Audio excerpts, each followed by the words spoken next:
এবারে আমরা জানবো স্বপ্নের দ্বিতীয় প্রকারের ব্যাপারে, অর্থাৎ যেটাকে আরবিতে বলা হচ্ছে হলম, বা আমরা বলেছি শয়তানি, যেটা শয়তানের পক্ষ থেকে আসে। সেক্ষেত্রে শয়তান এটা সাধারণত মানুষকে ভয় দেখানোর জন্য, ঘুমের মধ্যে তার কোনো অকল্যাণ করার জন্য যে স্বপ্নটা দেখায়, এটা হচ্ছে শয়তান। সেক্ষেত্রে সহিহ মুসলিমের একটি হাদিসের কথা আমরা এখানে উল্লেখ করতে পারি। সেখানে আল্লাহ রাসূল সাল্লাল্লাহু আলাইহি ওয়াসাল্লাম বলেছেন, আর রুইয়া মিনাল্লাহ, ভালো স্বপ্ন হচ্ছে আল্লাহর পক্ষ থেকে, ওয়াল হুলমু মিনাশ শাইতান, আর খারাপ স্বপ্ন হচ্ছে শয়তানের পক্ষ থেকে।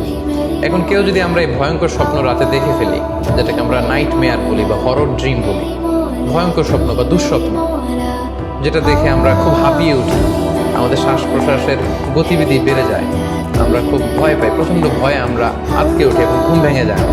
এরকম ভয়ঙ্কর স্বপ্ন যদি আমরা দেখি, তখন আমরা কি করব?